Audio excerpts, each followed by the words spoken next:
what we'll do to start with is we're going to get into a discussion with Paul Litherland. Of course, he's a former police officer and now an online safety consultant. He runs an organisation called Safety Online, Surf Safe Online, I should say. I think I get my acronyms mixed up.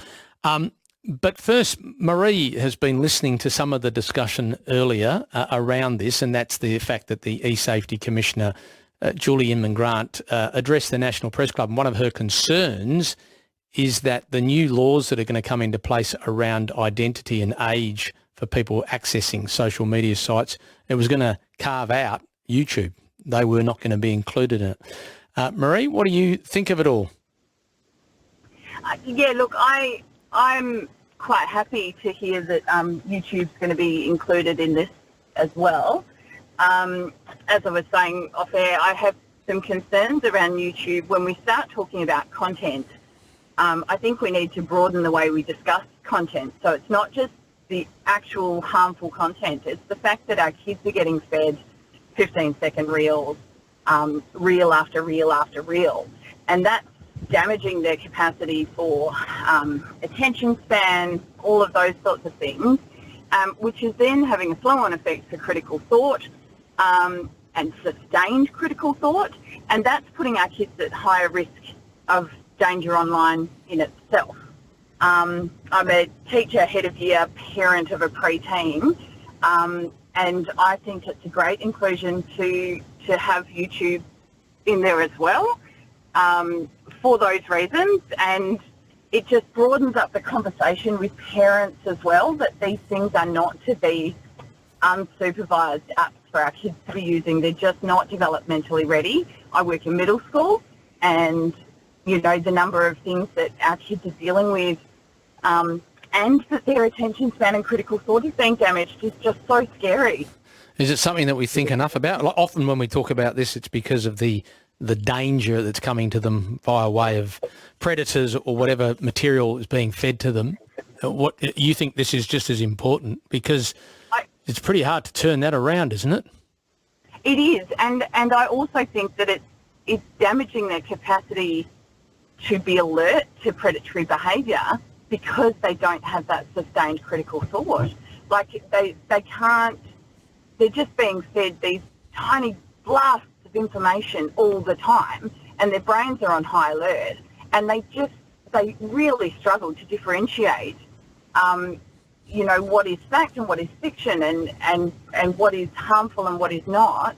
And we do all the things that we have Paul Litherland come out and talk to our kids, and we talk about these things, and still kids are getting themselves into so many dangerous situations. I've had a couple of my kids, I was talking about Roblox in particular, which I just see as YouTube for games. You know, it's essentially anyone can volunteer content, and even when parents think they have the controls all locked down, these kids are still so vulnerable. I've had a couple of students who have been they've had their avatar virtually sexually assaulted and raped in front of them, even without having chat functions activated and things. And that's really, really scary when you're talking about middle school kids and you're talking about, you know, 11 to 14-year-olds, and that's life-changing. You make some great points, Marie. I do appreciate you calling through. Thank you. Okay, now Paul Litherland, as you just heard Marie mention, does go to schools, does speak to kids and teachers and parents about all of these threats. That's what they are, threats that are there. He's a former police officer. He's a consultant on eSafety, and he runs Surf Online Safe, and he joins me on the line. G'day, Paul. Hi, Gary. Great to talk to you again, mate. All right. Now, you know what? When I was watching Julie Inman-Grant today at the National Press Club and listening to her speech, she spoke of something, call me naive, call me too old to understand it, but I'd never heard of declothing apps, Paul Litherland. I'd never heard of them. Yeah. What the hell is that? Yeah. And, mate, and listening to Marie, I mean, gone are the days where teachers or heads of year had to worry about kids smoking behind the bike sheds, mate. There's so much stuff we deal with now, which is just full on. And Mate, these apps have been around for about 3 years now, and they sadly have sort of pushed into the juvenile world over the last 18 months, where basically you download an app. Some of these are advertised as prank your mates or have fun. You can place a normal photo, a clothed photo of a person into it. Many of them prefer tighter clothes or bathing suits, and that Nudifying app will generate a naked photo of that person, and so that's the world we're in. Okay, well, this is a bit of Julie Inman-Grant talking about it, and the fact that they are going to send packages out to schools. The rise of so-called declothing apps or services that use generative AI to create pornography or nudify images without effective controls is tremendous cause for concern. There is no positive use case for this kind of app, and they are starting to wreak systematic damage on teenagers across Australia, mostly girls. eSafety has been actively engaging with educators, police, and the apps makers and the app stores themselves, and will be releasing deepfake incident management plans for schools this week as these harmful practices become more frequent and normalized. What is important to underscore is that when either real or synthetic image-based abuse is reported to us, eSafety has a greater than 98% success rate in terms of getting this harmful content down, and our investigators act quickly. Well, let's hope so. As I said, I'd never really heard of it. I know that there was a particularly significant case on the East Coast at a grammar school. Do we have cases like that here? Yeah, mate, I've dealt specifically with a number of cases, and I was at an all-girls school on Thursday of last week and shared a case with them, and it's, mate, every single one of us in reality is prone to being exposed by these apps. And I mean, I had a young girl from one of my schools. She was year 10, good kid, and she's ringing me in tears because one of these photos is out there of her. And mate, this job at times can be very overwhelming, but she said this to me. She said, Paul, as much as it worries me that there's a nude of me out there, and that's a shame, she said, I'm worried that if I wake mum and dad and tell them, they're not going to believe it's not me. So that is heartbreaking to hear that from a dad's perspective, and for her to be in that world of hurt is brutal. And listening to Julie Inman-Grant, and I say some naive things, mate, hopefully that the networks hear me, but what kind of human being creates an app where you can pump a photo of a clothed kid into it and get a naked photo come back? This is sadly the world we're in at the moment. I know. Do you have any ideas, if you were speaking to Inman-Grant, about what could be done to police it? They're talking about just sending information packs out to schools at this stage. Yeah, well, sadly, the reality, mate, that's so much of what we do in this space, whether it's Julie Inman-Grant as our commissioner or myself as an educator. It's all you can do is really just warn and give advice and education, because, again, so many of these networks are created overseas. There's no rules. There's no guidance. Many of these are held on servers which are massive organisations that may not even know and probably don't know that this content is being stored or run through their servers. So it's not until they're told they close them down, but within 5 minutes, a backup server, bang, you've got them back online again. So until we start getting some really decent regulation and rules in place into how the online world is created, sadly, so much of it's reactive, and this is the frustration so many people like me and Maria, who rang you, is facing. I know you've talked before about blackmail, where people find themselves being blackmailed online. The Commissioner did talk about that as well today. This is the sort of the latest sort of conversation she was having, Julie Inman-Grant, the eSafety Commissioner. Sexual extortion is reaching crisis proportions, with eSafety experiencing a 1,300% increase in reports from young adults and teens over the past 3 years. And our investigators have recently discovered a worrying trend. We have seen a 60% surge of child sexual extortion over the past 18 months, targeting 13 to 15-year-olds. But we've also seen an increase in reports from 16 to 17-year-old boys, again demonstrating the importance of building resilience of this upper range of teens so that when they do come back online, Their defenses have been hardened to anticipate and meet these looming online threats.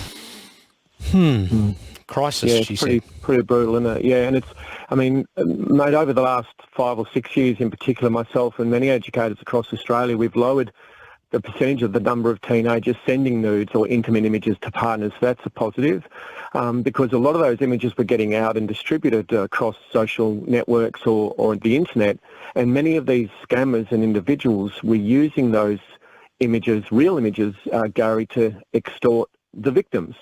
But the problem we have now, or compounding that, is now we've got apps that can create realistic looking images, and I've used some of these apps and trialed them, and mate, it's seamless. It's seamless, and that's what is really worrying a lot of people in this space. So, you know, as a former copper, so are you saying that you think it's impossible to literally prosecute any company, software manufacturer, AI generator, whatever they are, for producing something with that capability?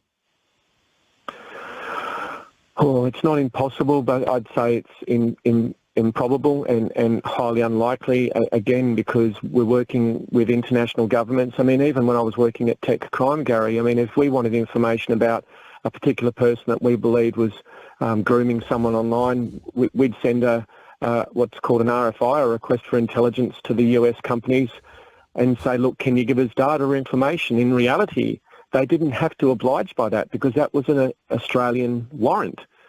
It has no power in America. They would oblige morally, but it's not very often I use the word moral and big tech in the same sentence, but that's our biggest concern, is the fact that there's no real legislation internationally that would govern the ability for international law enforcement to truly identify and prosecute because the internet doesn't have borders, mate. The real world does.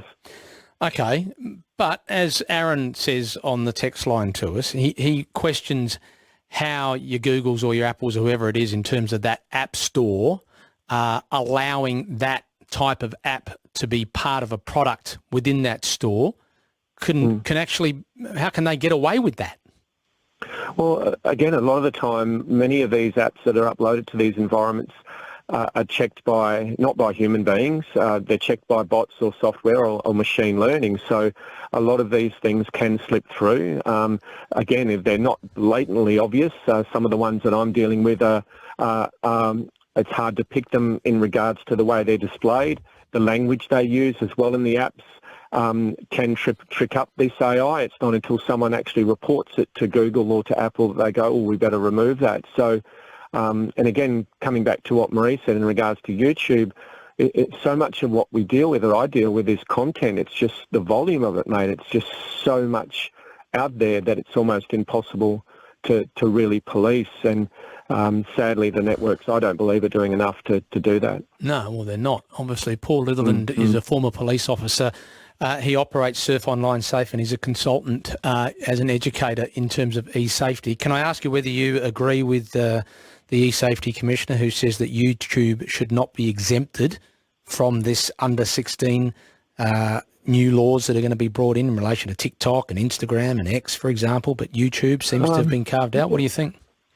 Yeah, it should be included, or it shouldn't be included. Should it be? Do you think it should be?